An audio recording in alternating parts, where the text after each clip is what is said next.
যে আওয়াজ নিয়ে আপনি আজকে দুদকের দরজায় গেলেন, সেটা নিয়ে সোচ্চার হওয়ার কথা ছিল বিরোধী পক্ষগুলো, তারা কেন হয় না সেই জায়গাটাকে একটু বলে শেষ করবেন।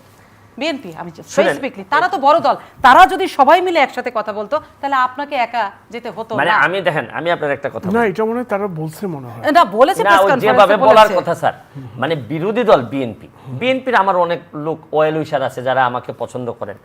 বিএনপির যে জায়গাগুলা নিয়ে কথা বলার কথা, পাবলিকের যে ইনভলভমেন্ট, হ্যাঁ। কারণ আমি কোনগুলা কথা বলি, আপনি কিন্তু বলতে পারেন যে ব্যারিস্টার সুমন কি সব বিষয়ে কথা বলে, না, যেগুলা পাবলিকের জনপ্রিয়, পাবলিক কথা বলতে চায় এগুলো আমি বলি। আমি কিন্তু সব অজনপ্রিয় অনেক ইস্যু আমি করি না।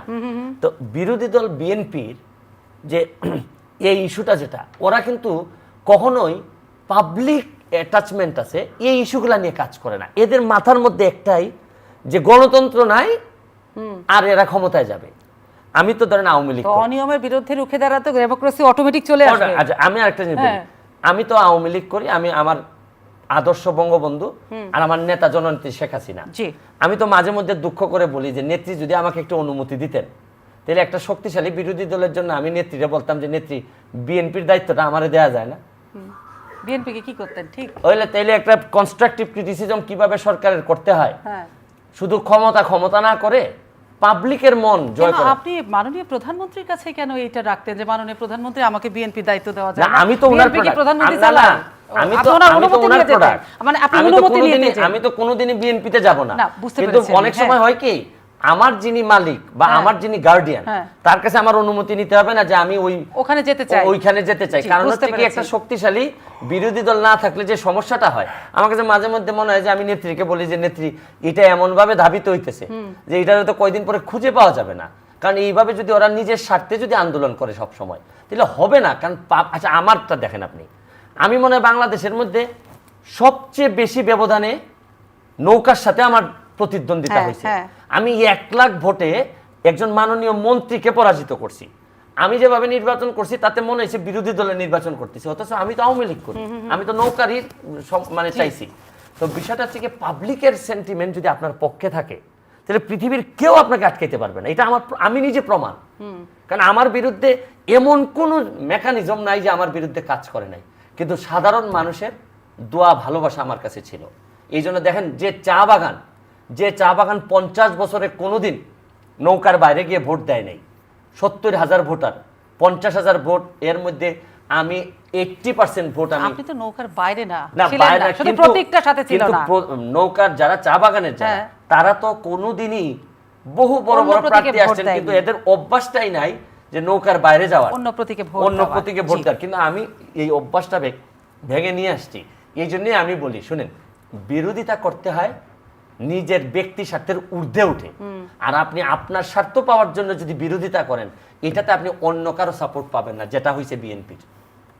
এই জন্যই আমি বলছি যে তার মানে বিএনপির সাথে তাদের, আপনি যেটা বলছেন যে জনসম্পৃক্ততা নেই, একেবারেই নাই।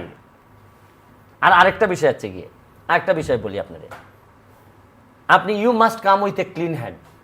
আপনি যদি ধরেন আমি এখন ধরেন বেনজির সাহেবের বিরুদ্ধে অ্যাপ্লিকেশন দিছি, এখন যদি দুদক যদি জানতো যে আমারও প্রায় 10টা ফ্ল্যাট আছে, 5টা ফ্ল্যাট আছে, 2টা ফ্ল্যাট আছে আমার ব্যাংক অ্যাকাউন্টে, দুদক তো সবই জানার কথা, তখন আমার বিষয়ে কি দুদক কি এত পাত্তা দিবে?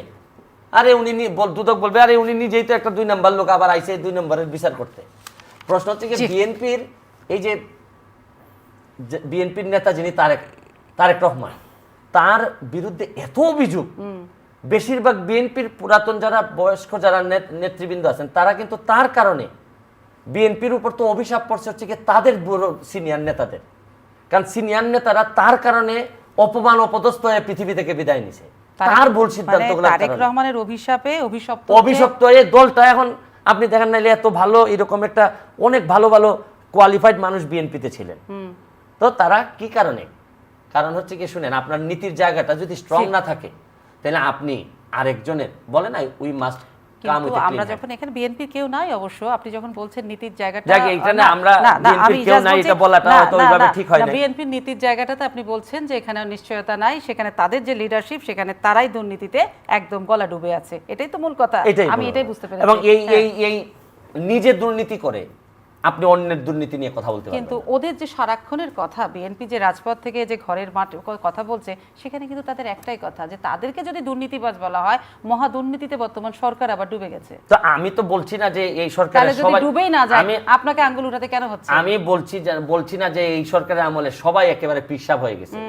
দুর্নীতি হচ্ছে না যে আমি বলছি না, দুর্নীতি হচ্ছে, কিন্তু এই সরকারের মাথা, এই সরকারের কিছু কিছু জায়গা আছে যারা বাংলাদেশকে ধারণ করে, এই কারণে এদের সাথে এদের ব্যবধানটা হয়ে গেছে। মাথায় পছন্দ ধরেনি, মাথায় পছন্দ আচ্ছা। ধরেনি।